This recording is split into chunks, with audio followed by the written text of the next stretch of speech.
Her true story from California. My son texted, "You won't be joining us. My wife prefers to keep it only her family. After I paid for the entire vacation, I froze the travel fund before takeoff. They boarded the plane. The card didn't. You should understand your place.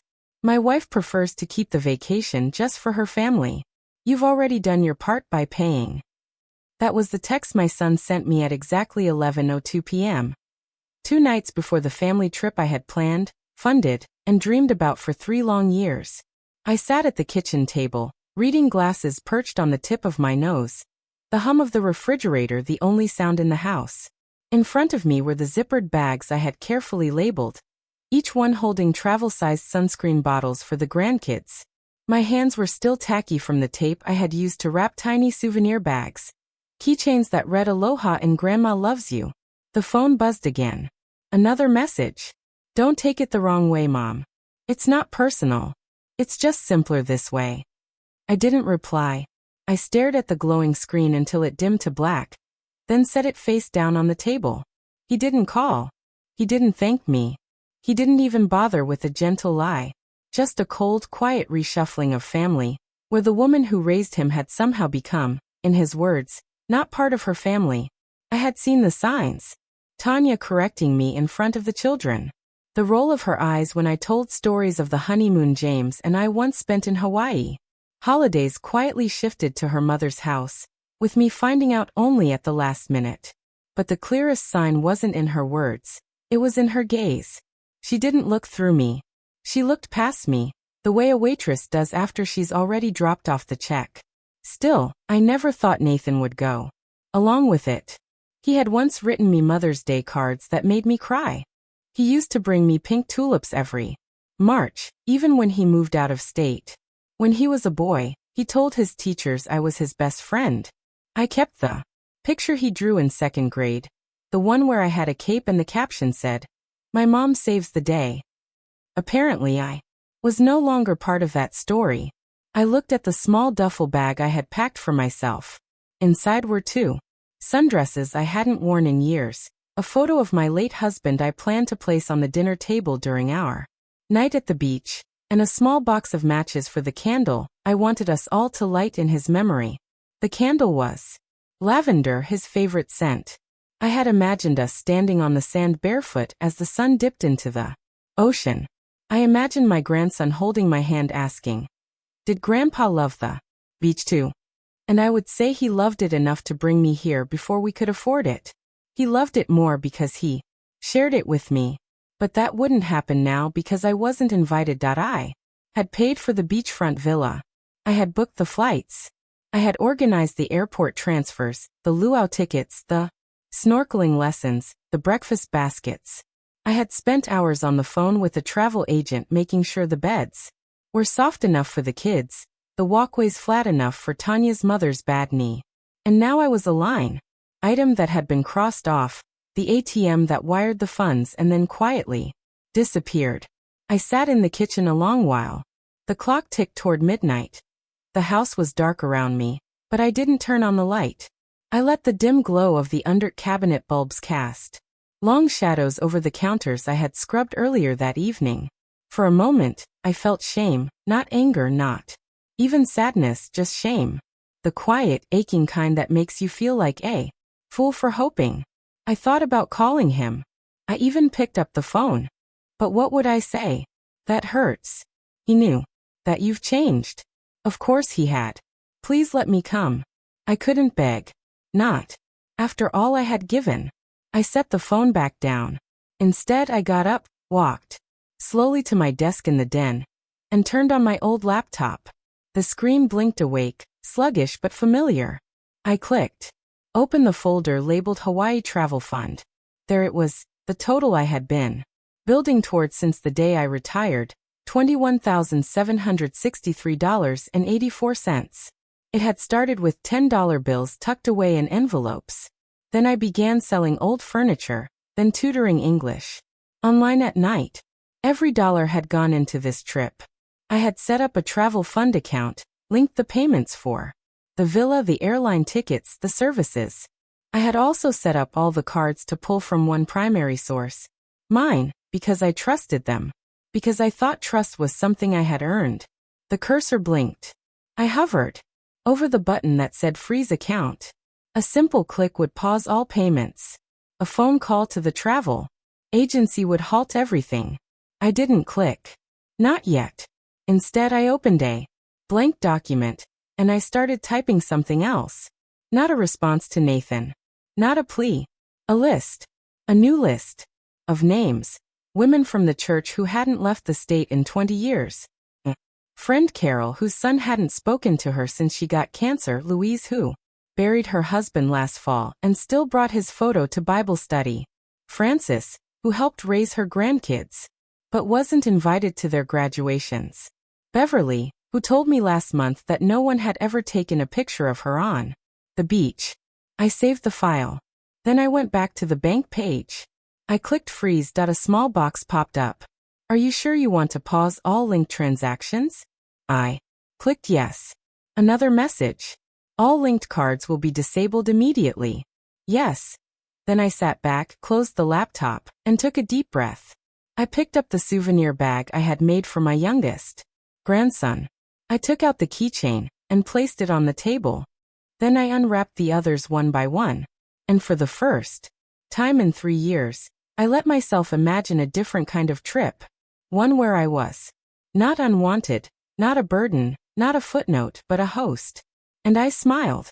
Not out of revenge, but out of something stronger, clarity.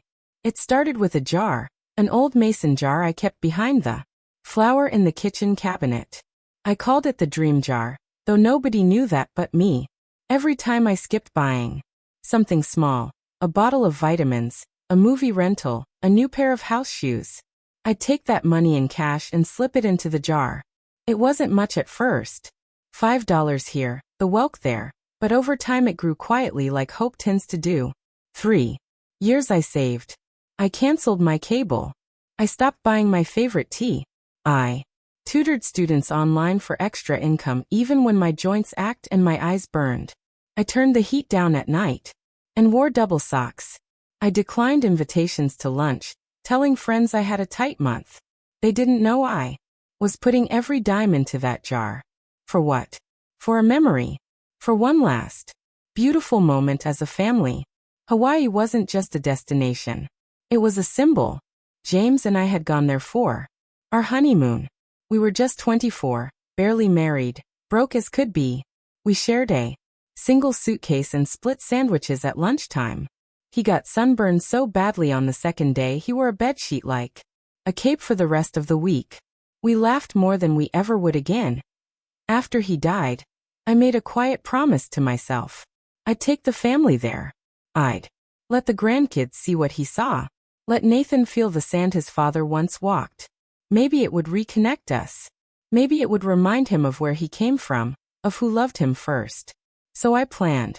I researched villas that could house all 9 of us. I called the travel agent a dozen times to ask about bed arrangements, dietary needs, and wheelchair access for Tanya's mother. I ordered custom t-shirts with everyone's name and the words family is forever 2023 printed across the front. I chose a beachfront home with a fire pit. I imagined us sitting around it lighting candles one by one, each of us saying a word to describe James. I would bring his photo, the one of him laughing with his head thrown back, sun in his hair, and I'd hold it while we all said something good. I imagined silence, then tears, then laughter, but mostly I imagined being seen, being thanked, being held. None of that happened. Because somewhere along the way, I stopped being part of the picture. I don't mean just the metaphorical one. I mean literally. I noticed it slowly. Fewer group photos. When they posed at Thanksgiving, Tanya would say, "Let's do one of just the kids." Then let's do one with just our family unit.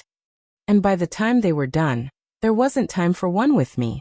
At Christmas, they all wore matching sweaters, red with white trees. Mine was blue. I didn't even know there was a plan. Nathan would brush it off. "Oh, you're not into that stuff, Mom." But I was. I just wasn't. Asked. Tanya took over birthdays. She hosted everything at her mother's place. I was invited, but I felt like a guest. Once she told someone, "Nathan's mom is here too," as if I'd wandered in uninvited. And always she smiled like she didn't mean harm. But harm doesn't always come with raised voices. Sometimes it comes with exclusion, with omission, with being the one left out of every photo, every story, every seat at the table. But still, I planned. I held on because this trip was going to bring us back together.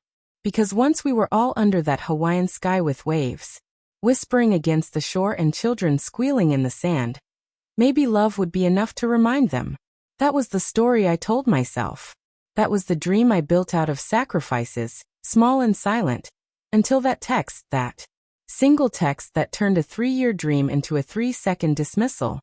"You've already done your part by paying." Suddenly, every skipped tea, every cold night, every tutoring hour spent squinting at a screen felt foolish. I hadn't been building a bridge. I'd been building a pedestal, one they never planned to visit. I thought of the candles I'd packed, of the moment I imagined us holding hands by the fire. But the truth hit me like a wave breaking sharp against rock. They didn't want my stories. They didn't want my memories. They just wanted my money. And now that they had it, they wanted me to disappear. That night, I went to the closet and unpacked my bag. I set the lavender candle on the table beside James's photo. Then I sat in the quiet and asked myself something no mother should ever have to ask. When did I become a burden in the family I built? The morning after the text, I woke up earlier than usual. Not because I had anywhere to be, but because I couldn't sleep. I kept hearing his words in my head. Not even his voice, just the words. Cold, typed, delivered through a screen. "You've already done your part by paying." I moved through the house like a ghost, folding the same blanket twice, straightening picture frames that were already straight, wiping the kitchen counter, though it was spotless. The silence clung to me. It hummed in the walls. Later that afternoon, I opened my email to check a grocery receipt, and that was when I saw it. Subject: Final Attorney. How a family passage sent from the travel agency. I clicked it without thinking.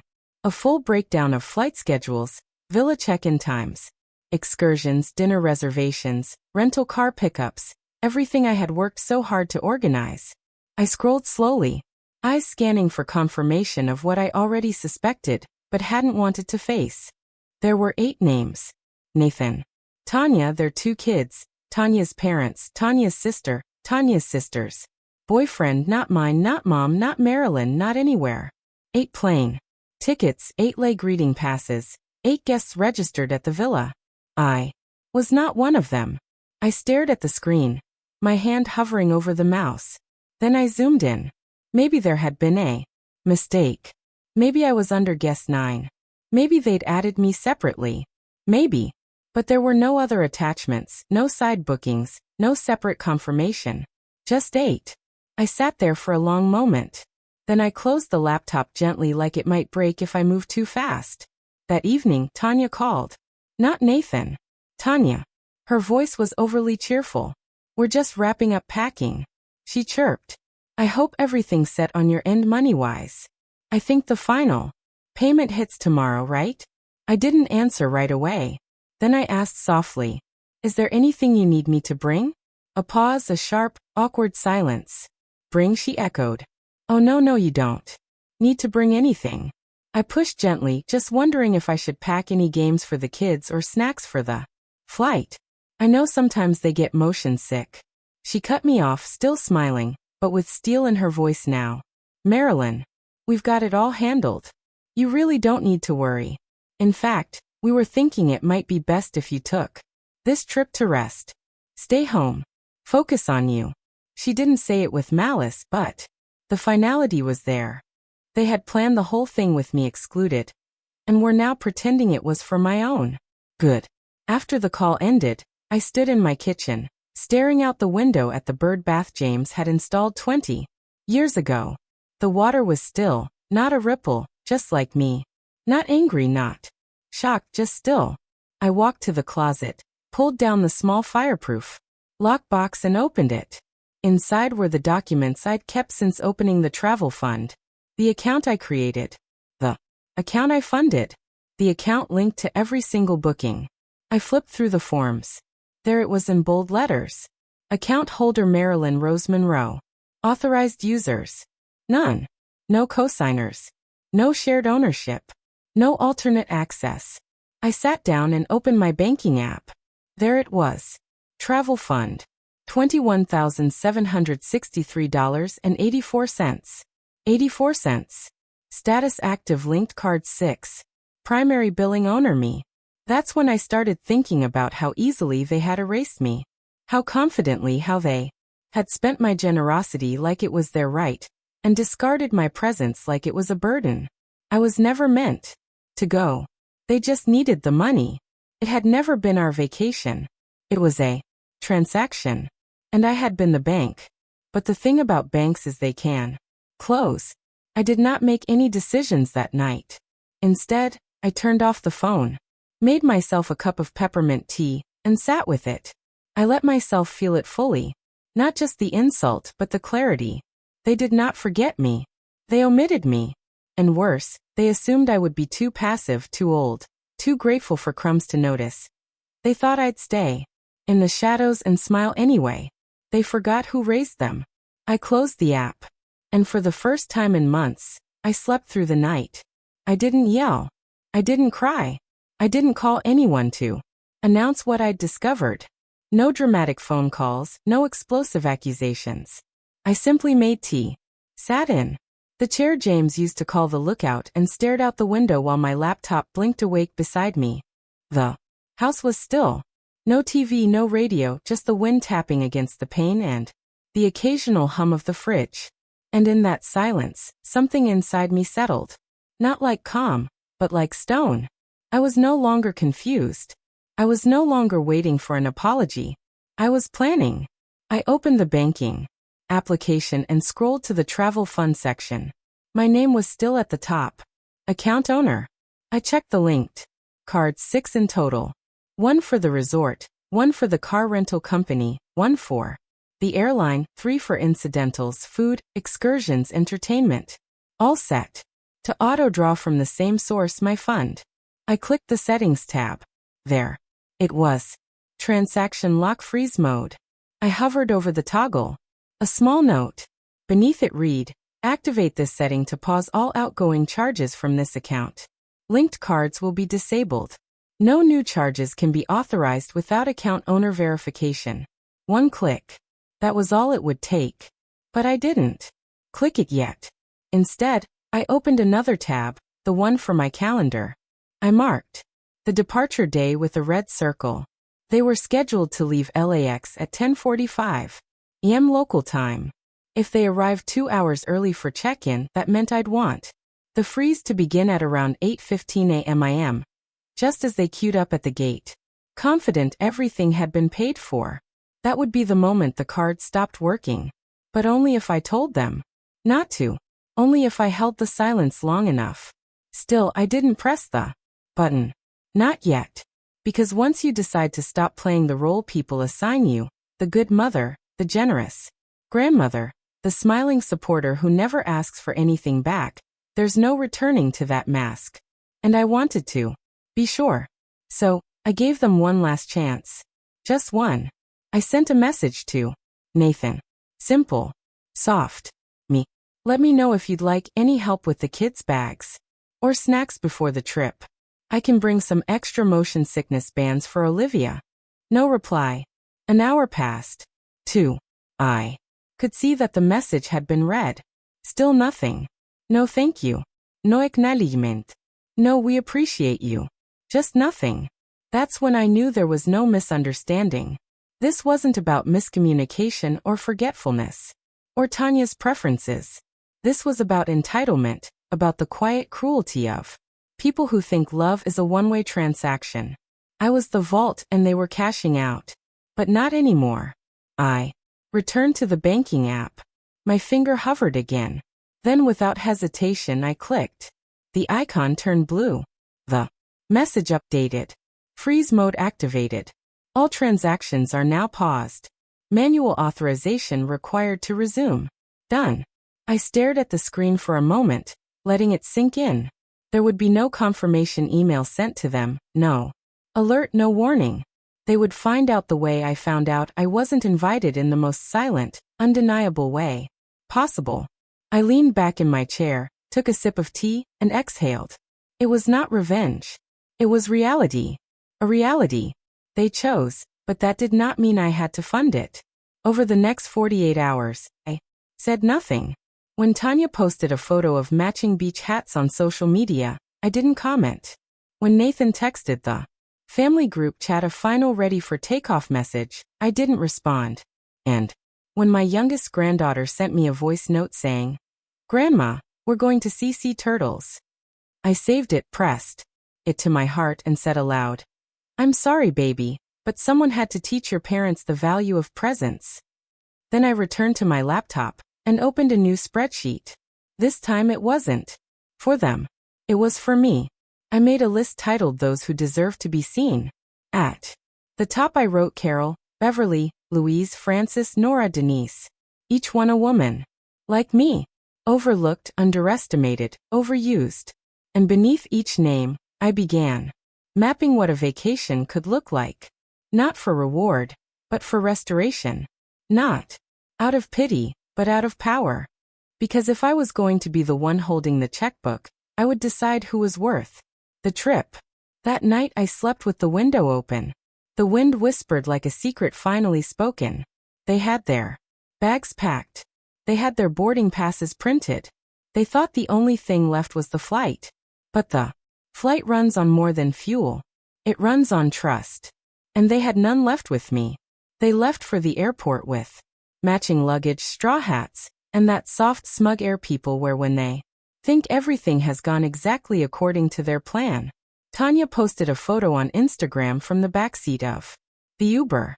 The kids grinning. Nathan making a peace sign. Her own caption. Reading. Off to paradise, family only. The last part cut like glass. I saw it while sitting at my kitchen table, sipping coffee from a chipped mug I had owned since before Nathan was born. The same mug he once made me breakfast in bed with when he was 9 years old. I did not like what I felt, but I did not look away. I watched their story unfold frame by frame. At the airport, at check-in, at the gate, luggage stacked, kids jumping. Tanya's mother posed beside the airline sign like it was a red carpet. 8 smiles. No seat for me. Then the message came in. Nathan. Hey. Getting. Weird error at check-in. Can you check the travel account real quick? I didn't reply. 5 minutes passed. Then another. Nathan, they're saying the card was declined multiple times. You see anything on your end? Still I said. Nothing. Then the call started. At first, one every 10 minutes, then every 5, then back to back. Voicemails followed. Mom, it's me. Just give me a quick call, please. Okay, I'm not sure what's going on, but we can't get the rental confirmed. It's saying funds unavailable. Can you look? Mom, please. The kids are freaking out. Just tell me if something happened to the account. I kept the phone face down. The clock read 8:27 a.m. The flight was scheduled to depart at 10:45 p.m. I pictured them standing at the counter scanning and rescanning those plastic cards. Tanya growing more frantic with each beep of denial. Her parents asking questions in low, sharp tones. Nathan sweating, trying to pretend he was still in control. Then came a voicemail with a different tone. A low, urgent whisper. Mom, I don't know what you did, but if this is because of the text, can we please talk? No apology, no admission. Just an offer to talk now that their plans had fallen apart. And still I said nothing. The resort called next. Not to my phone, but via email. Subject: booking cancellation request confirmed. Dear Miss Monroe, we have processed the requested cancellation of your villa booking. Due to the account freeze, associated charges have been reversed. As per your authority as the sole account holder, no further action is required. We hope to welcome you in the future. I read it once, then twice, and finally I allowed myself a small bitter breath of release. They would not be welcomed. Not there, not now. Maybe not. Ever. At 10:40 a.m., Nathan texted again. We're boarding. Call me. Please. But I didn't. They took off without a place to land because money is only a guarantee when backed by trust. And they had broken theirs. By noon, I had over 50 missed calls from Nathan. From Tanya, even from her mother. I didn't listen to any more voicemails. I went for a walk instead. The air was warm. Birds chirped. A neighbor waved and asked if I was heading anywhere for spring break. I smiled and said, not yet, but soon. When I returned, the phone had finally stopped ringing. Instead, there was one new message. Nathan, look, if this was about what we said, maybe we messed up. Okay, I don't. No. Things got twisted, but the kids are here. They're excited. We can still fix this. Please just unlock the account. I promise we'll talk everything through when we get back. I stared at the screen. They wanted the vacation and postpone the apology. They wanted forgiveness without confession. They wanted me to fund their joy while they exilet mine. So no, I did not unlock the account. I did not answer the message and I did not explain myself because I owed them nothing because sometimes silence is the only reply. Strong enough to be heard. The refund arrived 2 days after their flight. It came in small notifications one by one. First the resort, then the rental car company, the airline taxes and fees, the tour packages, the private chef deposit, the lays, the luau, the snorkeling excursion, all returned, all reversed, all mine again. My travel fund account, once drained by love, was full again. But this time, love would not be blind. This time I would spend it differently. Not for appearances, not for people who viewed me as a wallet with wrinkles. This time I would spend it on those who knew what memory was worth, because they, too, had lived lives of giving without being seen. I opened my notebook, the same one I had used to write down James' favorite songs, his old fishing recipes, and the names of every grandchild. I flipped to a clean page and wrote 3 words at the top, the forgotten women. Underneath, I began listing names. Carol from church, a widow whose children hadn't visited in 5 Christmases. Frances, who still wore her wedding ring, even though her husband had left her 30 years ago. Beverly, who cared for a brother with dementia and slept on a cot beside his hospital bed. Nora, who once told me, the worst part of old age isn't the pain, it's the invisibility. Lucille, my old neighbor, a retired librarian who'd never seen the ocean. And Di, who had once given me a ride to the clinic when I twisted my ankle and never let me repay her. I made 6 phone calls. Each conversation was the same. Hesitant hellos followed by stunned silence, then disbelief. You want to take me where? Hawaii, dear, for 1 week. No catch. But why me? Because someone should.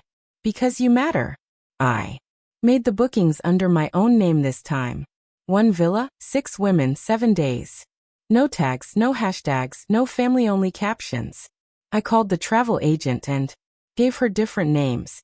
I asked for separate beds and 1 large table with enough space for all of us to sit together every night. Then I went to the box beneath my bed. Inside was the photo of James the First had planned to place at the head of our family table. His smile still strong, still mischievous, still mine. I had the photo enlarged and framed, not in gold, but in soft walnut, the kind of wood that grows darker and more beautiful with time. I packed it in bubble wrap and placed it carefully in my suitcase. When we arrived at the villa, a place perched above the ocean, where palm trees swayed like slow dancers, and the salt air kissed your skin before you knew it, I walked through the front door and set that photo on the dining table. No one questioned it. No one asked me to move it aside. That night we sat together, under hanging lights, the sound of waves whispering through the open doors. Carol wore a bright scarf and kept refilling everyone's wine. Beverly toasted to finally being somewhere I didn't have to clean after. Frances cried when she saw the view from her window. We didn't talk about who forgot us. We talked about who we remembered. We didn't compare scars. We showed each other the strength beneath them. And James, my James, watched it all from the center of the table, his smile never fading. Each night we lit 1 candle beside his photo. Each woman said one thing they wished someone had told them when they were 30. I see you. You're allowed to rest. You don't have to earn love. Your story matters. You are not a burden. You are never invisible. On the last night, we walked the shore in silence. The stars were so close it felt like you could reach up and tuck one into your pocket. The water curled around our ankles. The moon made silver of every wrinkle and curve and scar. I looked around at the women beside me. Women who had given without asking, loved without limit, endured without applause. And I realized something. I hadn't just taken them on vacation. I had brought them home to each other, to themselves too. The reminder that memory when shared with the right people becomes more than a flash in time. It becomes legacy. The email arrived 3 days after they returned. I had just come back from a morning walk, the ocean still whispering in my ears. My suitcase was halfway unpacked with a half-eaten pineapple wrapped in the fridge and the scent of plumeria still clinging to my clothes. I sat down at my desk, opened my inbox, and there it was. Subject: just want to clear the air from Nathan. I stared at it for a long moment before clicking. Mom. We're back now. It was not quite what we imagined. A lot went wrong, obviously, and I guess some of that was our fault. I'm not saying everything was handled perfectly. Maybe things could have been communicated better. Tanya says, "Hi, by the way." She was really stressed and didn't mean to exclude you like that. I think maybe she just wanted the trip to feel a certain way. You know how she gets about structure. Anyway, I've been thinking, maybe we weren't fair. Maybe we messed up, but we're home now and trying to sort through a lot. Honestly, the kids are confused and we're trying to shield them from too much drama. That said, we're in a bit of a bind financially. We had to rebook a bunch of stuff on credit, and it's kind of snowballing now.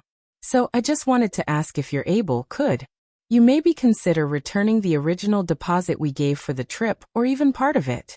I know you probably feel hurt, but we're still family. Just let me know. Nathan. I read it once, then again, then a third time. Each time my eyes found their way back to one sentence. If you're able, could you maybe consider returning the original deposit? I leaned back in my chair, letting the silence sit thick in the room. They wanted the money back. Not just an apology, not healing, not reconciliation. They wanted a refund. I thought about the word deposit as if they had invested something, as if they had contributed to a collective vision. But they hadn't deposited anything but assumption. Assumption that I would pay, that I would remain silent, that I would feel grateful to be included, even on the outskirts. I clicked the sent items folder and found the original transaction. Every payment had come from my name, my account, my sacrifice. There had been no shared fund, no co-signed contribution, just me. They were asking me to give them my money to cover the cost of their choices. It would have almost been funny if it weren't so familiar, because that's what mothers do, right? Pay the bill and swallow the insult, hold the pain, and hand over the blessing. Get erased from the photo, but still by the frame. I closed my eyes and pictured the dining table in Hawaii. 6 women laughing, clinking glasses, passing bread, James smiling from the center in his walnut frame. No demands, no expectations, just presence, just peace. Then I thought of Nathan's email, the absence of any real apology, the presence of excuses, the convenient inclusion of Tanya's stress, and the vague suggestion that I should just understand. But understanding doesn't mean surrender. And love without respect is not love at all. I reopened the email, hovered over the reply button, then closed it again. There was nothing I needed to say. Because if you need to explain why you won't refund betrayal, the person asking never deserved an explanation in the first place. I folded the laptop shut and went to the kitchen. I poured a glass of iced tea and looked out the window. A bird dipped low across the yard, brushing past the wind chime James had bought on our 35th anniversary. It sang a note as light as memory, and I smiled. I may not have received a true apology, but I no longer needed one because I had something better.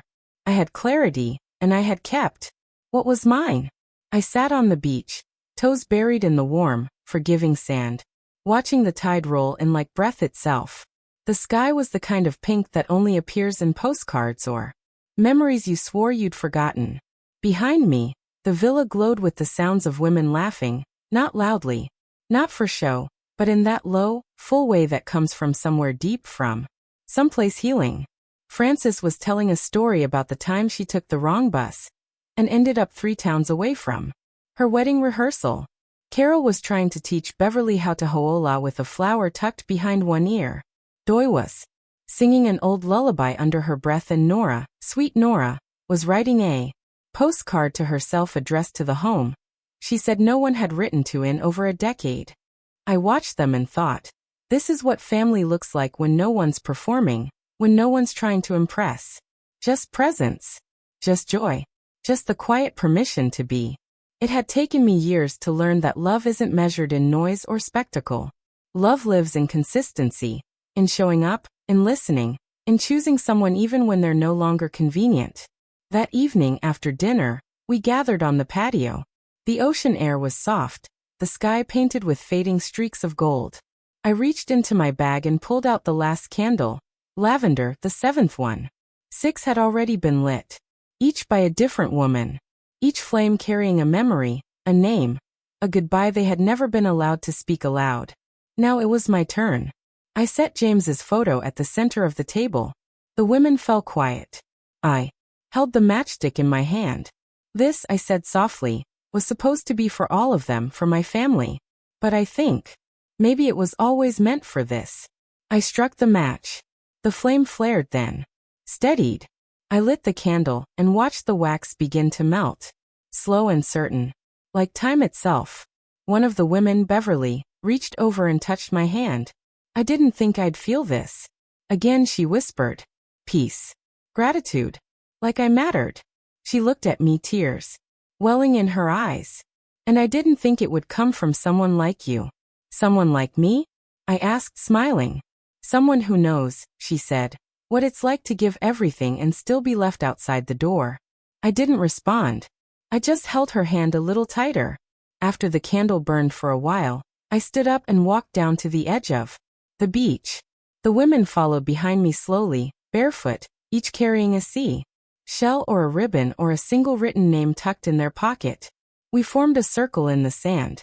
No ceremony, no script, just silence. And then I said it, not to them, not even to James, but to the part of me that had needed to hear it most. I'm not sad anymore. Because I wasn't. I wasn't angry either. I wasn't waiting for Nathan to call. I wasn't hoping Tanya would realize what she'd done. I wasn't holding out for some teary reunion where everyone finally understood how much I had carried. I had stopped carrying it. And for the first time in decades, I felt light. I thought about that email, that pathetic, calculated attempt to turn apology into negotiation. I thought about the years I spent trying to be enough for people who only saw me when they needed something. And I smiled. Not the kind of smile you wear at family gatherings where you're handed a paper plate and told to sit at the kids' table because there's no more room. No, this was the kind of smile that comes when you realize you were never the problem. You were just giving your best to people who'd already decided it wasn't enough. That's when the words came. Quiet as the wind, kindness breeds entitlement. So I erased that kindness. And now I owe nothing to anyone. Not because I was bitter, because I was finally free. Free from expectations that had only ever drained me. Free from the weight of false belonging. Free from the performance of motherhood that required constant sacrifice without ever being asked. And what about you? I stood at the shoreline and let the waves come to me. They wrapped around my ankles and pulled at the sand like they were saying, let it go. So I did. I let go of the dream of a family that would hold space for me. I let go of the house I helped build but was never welcomed in. I let go of the quiet, endless reaching for approval I'd already earned 1,000 times over. And what remained was this. A handful of women, a villa glowing behind us, a husband's smile, frozen in a photo, and a heart no longer begging to be seen. I turned back and looked at them, my chosen family, and thought, I was never left behind. I simply found the ones who were already walking beside me. If this story stirred something in you, if you've ever poured your heart into a family that forgot you, if you've ever been erased and had to write yourself back in, then you belong here. This is Grandma True Stories, where silence becomes strength and memory becomes power. We tell the stories others won't. The stories of mothers cast aside, of women who endured, of legacies rebuilt not with noise, but with truth. Because kindness is not weakness. Kindness is wisdom that waits. And being forgotten? That isn't the end of your story. It's the beginning of a better one. So subscribe to Grandma True Stories today. Because when a grandma speaks, the world finally listens.